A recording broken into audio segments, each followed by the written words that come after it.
Hello friends. हम current affair पढ़ रहे थे। आज उसके आगे के प्रश्नों को देखेंगे। पहला प्रश्न है भारत मतलब 31वां प्रश्न है, भारत किन दिशाओं में भारत 3 दिशाओं में किन समुद्रों से घिरा है, हमको ये बताना है।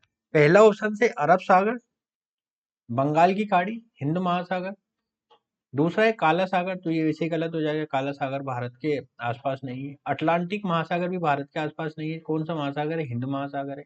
भूमध्य सागर भी नहीं है। तो इसका सही आंसर होगा ए, अरब सागर, बंगाल की खाड़ी और हिंद महासागर, है ना। भारत की अगर आप नीचे वाली लोकेशन देखेंगे इस तरह से, तो यहाँ पे अरब सागर है ना, अरब सागर है।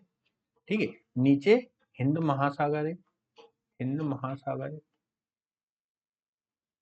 हिंद महासागर है। ठीक है, और पूर्वी तट पर ये बंगाल की खाड़ी है ना, बंगाल की खाड़ी। ठीक है, बंगाल की खाड़ी। नेक्स्ट प्रश्न आता है हमारा, भारत का सबसे ऊंचा रेल मार्ग कौन सा है ना। तो पहला ऑप्शन से कालका शिमला रेल मार्ग, दूसरा ऑप्शन से बिलासपुर मनाली लेह रेल मार्ग, तीसरा है जम्मू उधमपुर रेल मार्ग और चौथा ऑप्शन है कोंकण रेलवे वाला।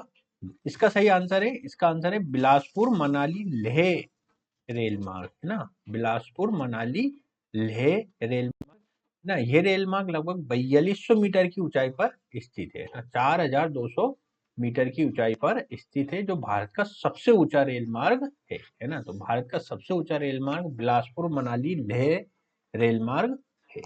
भारत का नेक्स्ट प्रश्न आता है, भारत का सिलिकॉन वैली किस शहर को जाना जाता है ना। पहला ऑप्शन से हैदराबाद, दूसरा ऑप्शन से पुणे, तीसरा ऑप्शन से बेंगलुरु और चौथा ऑप्शन से चेन्नई। तो इसका सही आंसर है ऑप्शन सी, बेंगलुरु। पहले हम ये जानेंगे कि सिलिकॉन वैली क्या होता है। देखो, सिलिकॉन वैली यूएसए का एक शहर है और यहाँ पे क्या है, आईटी उद्योग अवस्थित है ना। आईटी उद्योग अवस्थित है सिलिकॉन वैली में। तो भारत में आईटी उद्योग कहाँ पे संकेंद्रित है अधिक, वो है कर्नाटक की राजधानी बेंगलुरु में, है ना। बेंगलुरु को भारत का सिलिकॉन वैली कहा जाता है क्योंकि यह भारत का आईटी, जो भारत में आईटी उद्योग है उसका एक प्रमुख केंद्र है। जबकि वैश्विक स्तर पर हम देखें तो जो अमेरिका का सिलिकॉन वैली है वो आईटी उद्योग के लिए जाना जाता है। विश्व का सबसे बड़ा, नेक्स्ट प्रश्न आता है हमारा, विश्व का सबसे बड़ा द्वीप कौन सा है ना। पहला है न्यू गिनी, दूसरा है ग्रीनलैंड, तीसरा है मेडागास्कर और चौथा है सुमात्रा। तो विश्व का सबसे बड़ा द्वीप है ग्रीनलैंड, है ना। ये लगभग 2 लाख, देख लेते हैं, इकाई दहाई सैकड़ा हजार दस हजार लाख, इकाई ढाई सैकड़ा हजार 10,000 लाख 10 लाख, 21,66,086 वर्ग किलोमीटर क्षेत्रफल के साथ पृथ्वी का सबसे बड़ा द्वीप है ना। तो विश्व का सबसे बड़ा द्वीप कौन सा है? Greenland. Option B is correct. Next आता है, अब पॉलिटी वाले प्रश्न है, संविधान की प्रस्तावना में समाजवादी, पंथ निरपेक्ष और अखंडता शब्द किस संविधान संशोधन के द्वारा जोड़े गए? पहला ऑप्शन से 42वां संविधान संशोधन, दूसरा ऑप्शन से 44वां संविधान संशोधन, तीसरा है 52वां संविधान संशोधन और चौथा है 73वां संविधान संशोधन।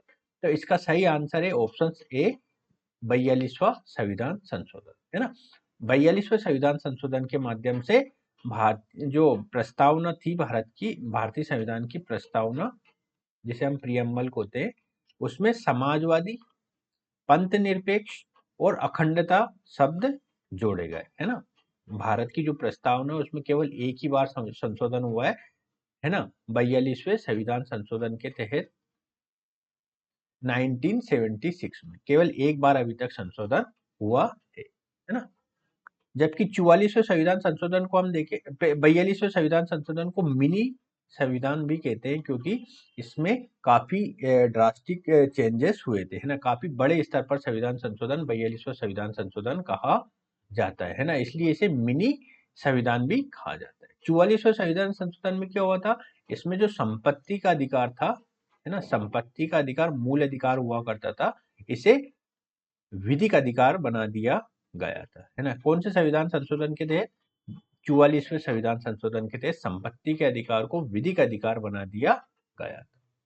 52वां संविधान संशोधन, है ना, 52वां संविधान संशोधन में जो पहले क्या होती थी, 21 वर्ष एक मत देने की उम्र होती थी, इसे घटाकर 18 वर्ष कर दिया गया। वयस्क मताधिकार जो बनाया गया वो 18 वर्ष का कोई भी व्यक्ति है ना, भारतीय व्यक्ति भारत में मत करने के लिए, मत देने के लिए योग्य कहलाया। ठीक है। और 73वां संविधान संशोधन, आपको पता होगा कि 73वां और 74वां संविधान संशोधन स्थानीय स्वशासन से संबंधित है ना, मतलब पंचायती राज और नगर निकायों से संबंधित है। कौन कौन से? 73वां और 74वां संविधान संशोधन। ठीक है, तो ये सब हमने देख लिया। नेक्स्ट हमारा प्रश्न आता है, भारत के संविधान के किस अनुच्छेद के अंतर्गत अस्पृश्यता के समाप्त किया गया है? अनुच्छेद 15, अनुच्छेद 16, अनुच्छेद 17 और अनुच्छेद 18। तो भारतीय संविधान का जो अनुच्छेद 17 है, ऑप्शन सी, अस्पृश्यता के अंत के बारे में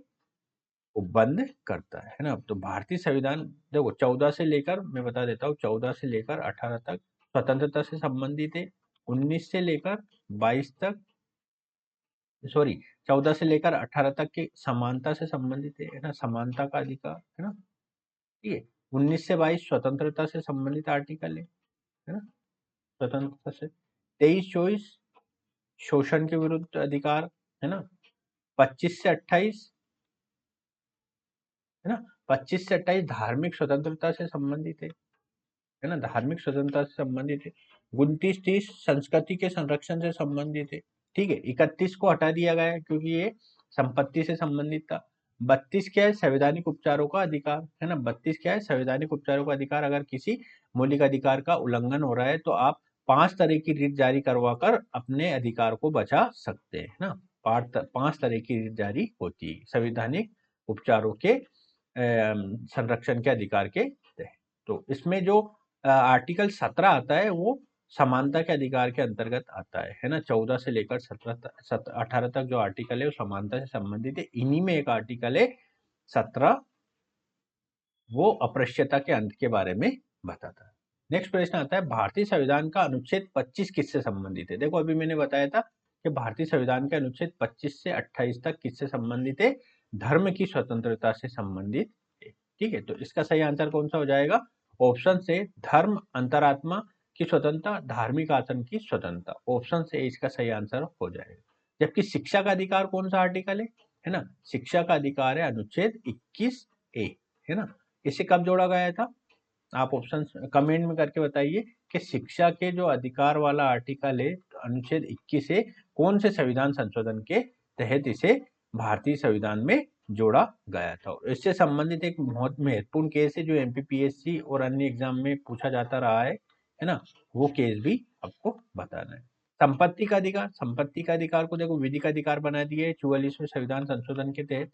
44वें संविधान संशोधन के तहत इसको विधिक अधिकार बना दिया गया है। अनुच्छेद 300A में इसको रखा गया है। अनुच्छेद 300A में रखा गया है। पहले किस में था? 31 में था। भाषाई अल्पसंख्यकों का अधिकार है ना, भाषाई अल्पसंख्यकों के अधिकार अनुच्छेद 29 और 30 के अंतर्गत अगर देखेंगे तो आपको मिलेंगे। इसमें संस्कृति को संरक्षण के बारे में बताया गया है। तो इसी के अंतर्गत भाषाई अल्पसंख्यकों के अधिकार भी देखने को मिलते हैं। तो भारतीय अनुच्छेद का जो 25 है धर्म के संबंधित है, इसका ऑप्शन से करेक्ट होगा। नेक्स्ट प्रश्न है, भारतीय संविधान के किस अनुच्छेद में यह प्रावधान है कि संसद की संयुक्त बैठक आयोजित की जा सकती है? पहला है ऑप्शन से अनुच्छेद 102, दूसरा ऑप्शन से अनुच्छेद 110, तीसरा अनुच्छेद 112 और चौथा अनुच्छेद से 114। तो इसका सही आंसर है अनुच्छेद 108 है ना। अनुच्छेद 108 संसद के दोनों सदनों की संयुक्त बैठक के प्रावधान को निर्दिष्ट करता है ना, अनुच्छेद 108 के तहत। और ये किस विधेयक पर आता है? ये साधारण विधेयक है ना। अगर कोई साधारण विधेयक पर विरोध हो जाता है दोनों सदनों में, तो दोनों मतलब तो फिर क्या होता है? संयुक्त बैठक आयोजित की जा सकती है ना। तो संयुक्त बैठक किस में नहीं होती है ना? एक तो संविधान संशोधन का अगर कोई विधेयक है तो उसमें संयुक्त बैठक आयोजित नहीं की जा सकती अनुच्छेद 108 के तहत है ना। यदि वो अगर धन विधेयक है ना, धन विधेयक है तो भी संयुक्त बैठक आयोजित नहीं की जाती। केवल साधारण विधेयक के संबंध में ही संयुक्त बैठक आयोजित की जा सकती है। नेक्स्ट प्रश्न है, भारत के राष्ट्रपति की नियुक्ति किस अनुच्छेद के अंतर्गत की जाती है? तो भारत का जो पहला ऑप्शन से 52, अनुच्छेद 52, दूसरा विकल्प है अनुच्छेद 53, तीसरा विकल्प है अनुच्छेद 54, चौथा विकल्प है अनुच्छेद 55। तो इसका सही आंसर है अनुच्छेद 54, ऑप्शन सी, है ना। अनुच्छेद 54 में क्या लिखा है कि राष्ट्रपति के निर्वाचन की प्रक्रिया बताई गई है ना, इलेक्शन ऑफ द प्रेसिडेंट, है ना। भारत के राष्ट्रपति का चुनाव किस तरह से होगा, वो मतलब राष्ट्रपति की नियुक्ति, है ना, वो किस में बताई गई, अनुच्छेद 54 में बताई गई। राष्ट्रपति से संबंधित बहुत सारे आर्टिकल है, 52 भी है, 53 भी है, 54 भी है, 55 भी है ना। इसे 52 में क्या लिखा हुआ है, अगर आप देखेंगे तो लिखा हुआ है भारत का एक राष्ट्रपति होगा, है ना, भारत का एक राष्ट्रपति होगा, ठीक है। तो भारत, जैसे आपको पता है कि भारत क्या है, रिपब्लिक है ना, रिपब्लिक है, अर्थात यहाँ का जो हेड ऑफ स्टेट होता है ना, जैसे भारत का जो हेड ऑफ स्टेट है, राष्ट्रपति है, ये वंशानुगत नहीं होगा, है ना, इसका चुनाव होगा वंशानुगत नहीं होगा।